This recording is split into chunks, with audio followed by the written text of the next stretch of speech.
Hello, আসসালামু আলাইকুম। আমার ভাই, আমার অভিভাবক, আমার বন্ধু, এরকমের হওয়া উচিত সবার জন্য।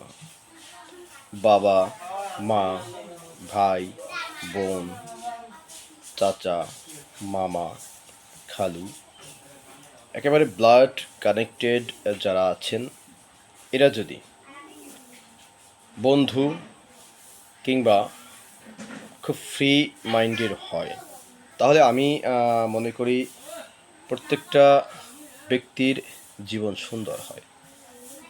একটা জিনিস পর্যালোচনা করে দেখেছি, যাদের পারিবারিক বন্ধনটা একটু ঢিলেঢালা কিংবা বেশি টাইট, তাদের পরিবারেই কিন্তু সম্পর্কটা একটু ছিন্ন ভিন্ন হয়ে যায়। এটা পরীক্ষিত এবং প্রমাণিত।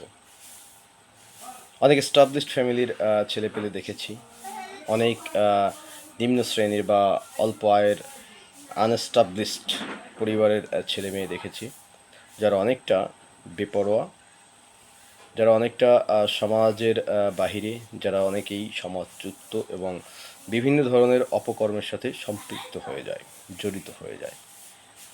তো যদি খুব কাছের মানুষগুলো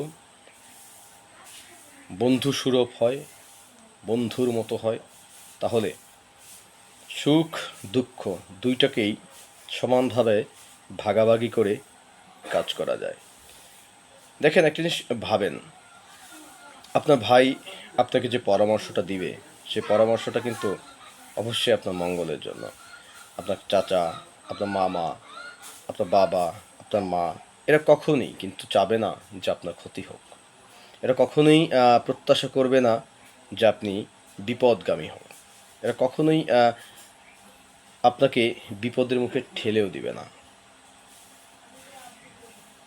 সবসময়ের জন্য এরা চাইবে আপনি যেন এস্টাবলিশড হন, আপনি যেন প্রতিষ্ঠিত হন, আপনি যেন স্বনির্ভরশীল হন, আপনি যেন সমাজে এমন কিছু কাজ করেন যে কাজের কারণে আপনাকে সবাই ভালোবাসে, সম্মান করে। কারণ আমি যদি সমাজে আজকে প্রশংসিত হই, এই প্রশংসাটা কিন্তু শুধু আমাকে কেন্দ্র করে হবে না। এই প্রশংসাকে কিন্তু আমার পরিবার, আমার আত্মীয় স্বজন সবাইকে নিয়ে হবে। যেমন যদি আমি ভালো কিছু করে ফেলি, তখন বলেই ফেলবে যে অমুকের ছেলে, অমুকের ভাই, অমুকের ভাস্তা, অমুকের ভাস্তি, অমুকের ভাইগনা এই ভালো কাজটা করেছে। আবার ঠিক অনুরূপ যদি আমি খারাপ কাজ করে থাকি, তারাই আবার বলবে যে অমুকের আত্মীয় স্বজন এরকমের খারাপ।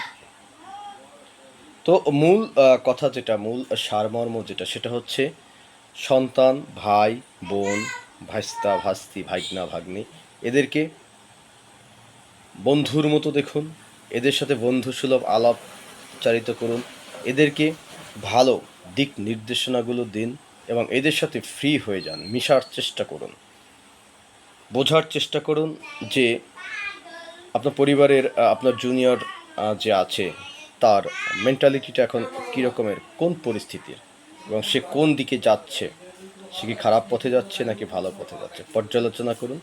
এবং প্রত্যাশা করি সবাই আসুন আমরা এই মেন্টালিটিটাকে গ্রো করি এবং এই মেন্টালিটিকে স্টাবলিশ করি, যেন সমাজ সুন্দর, স্বাভাবিক হয়ে ওঠে। কারণ ব্যক্তি যদি সুন্দর এবং স্বাভাবিক হয়, অবশ্যই সমাজটাও সুন্দর এবং স্বাভাবিক হয়ে যায়।